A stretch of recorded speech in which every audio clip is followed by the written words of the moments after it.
终于到年底了，一大波安卓旗舰已经在路上了。不过一反常态啊，今年打这个头阵的居然是 vivo。要知道，今年 X80是在4月份才姗姗来迟。不过人家晚发归晚发，保值那是真保值，这波口碑和销量都赚麻了，属于是。那既然这次玩首发不晚发，新手机肯定是攒了一波新东西啊，这不得看看。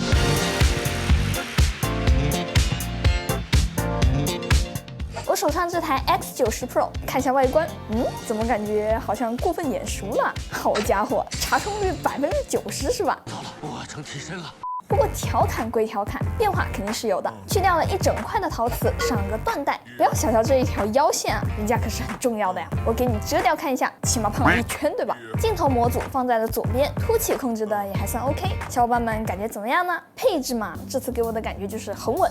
好家伙，基本上今年的旗舰机都被 vivo 剧透完了。说下这个充电头是真的很小，小到我开箱的时候还以为今年没有升级充电。关键是这回 Pro 版那是直接 all in 天玑，这么说你很嚣张咯。了解天玑9200表现的小伙伴应该都了解了，今年发哥的表现还是很稳的，尤其是 GPU 嘎嘎高。分别看看高低负载的表现哦。原神最高画质玩了大概30分钟，帧率大约是57帧左右，很少掉帧，温度也控制的不错，背面最高温度是在43度左右。超大杯我也用来跑了一下原神试试，总的来说差别不算大。王者荣耀开启最高画质，帧数非常稳定，帧率近似一条直线，对于旗舰平台来说也算基操，温度反而是精细了，背面的最高温度也就只有40度的样子，这水平你们感觉怎么样呢？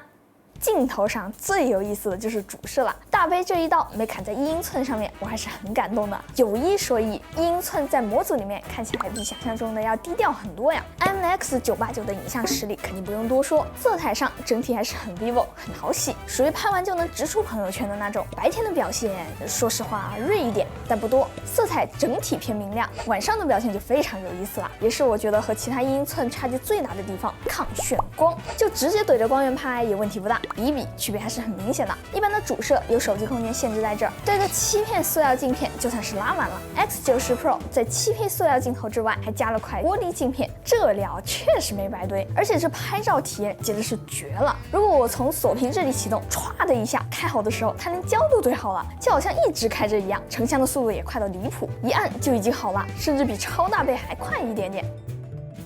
你说这没给点专属优化，我是不信的。你看啊，我用这个 iPhone 拍一张，等半天都出不来。你说我想进微信发张图，还得等它处理完才能点。X90这边我差点都来不及开相册。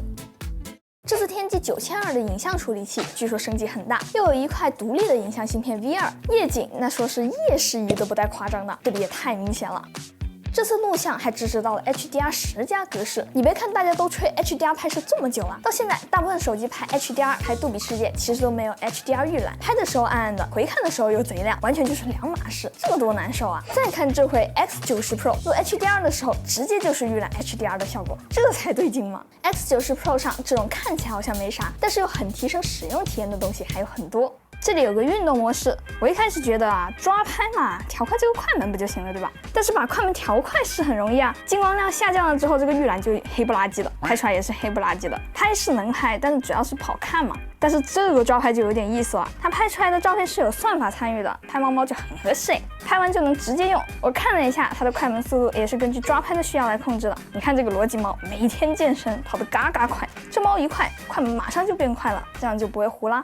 就是你想抓拍的话，需要提前打开运动模式，要是之后能把它做进普通模式里，抬起手机就能抓拍，那就无敌啦。系统呢，这次更新了 Orange OS 3。其实说实话，新系统变化不是很大。用过今年 vivo 机子的话，一开始甚至很难在外观上发现区别。但这也是本次更新最有意思的地方。蓝厂在很多不容易注意到的地方加了不少可以影响体验的小功能，这也太低调了。比如说这个护眼模式，没想到 vivo 也来整活了。它的护眼模式还是很有意思的，里面有很多可以调节的选项。智能护眼就是可以根据屏幕显示的内容来分析蓝光的比例，进行针对性的调节。说人话呢，就是不会黄的傻了吧唧的。好几次我晚上打开了它，到白天忘记关了，我都没有发现。全局护眼就不一样了，那要是一开，点个外卖都没有食欲了，好吧？而且这个功能据说是和联发科一起落地的。我拿手里的机子看了一下，超大杯居然反而没有这个功能。好家伙，发哥终于站起来了！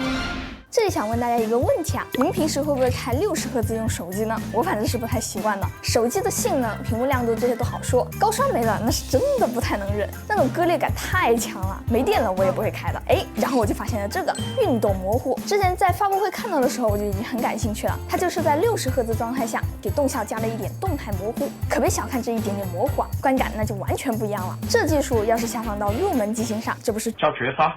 Orange OS 3上的功能是真的能藏，但它又的确很好用，那你就得花点功夫去研究下了。Orange 应该是比较早开始做文件夹自定义的，大小可以调节，其他可以自定义的选项也多，但它文件夹大了，却不能在桌面直接点图标，那大文件夹岂不是纯摆设？现在更新之后就可以直接点了，这才是正确的用法嘛。还有新加入的这个原地复活机制，这名字确实是多少有点中二了，但是用起来是真的香。它就是可以记录应用被关时的状态，然后你下一次打开的时候还能保持在原先的页面，感觉还挺有用的。这是软件被杀后台的一个补救措施吧。总的来说呢，最近这2年 vivo 还是很稳的。X 系列真的有一点听网友建议做手机的感觉了，硬件软件做得很扎实，而且这几年联发科和蓝厂这个合作确实有点东西，把天玑9200的拍照技能都给点上了。不管你说它是线下机还是啥也好，在5000左右的价位，影像、性能、外观、充电续航，除了长焦，你完全可以说这是一台满血旗舰。以上就是关于 X90 Pro 的全部内容啦。如果这期视频能够帮助到你的话，记得给我点赞、3连关注哦，这对我来说非常重要。那我是千里，咱们下期再见吧，拜拜。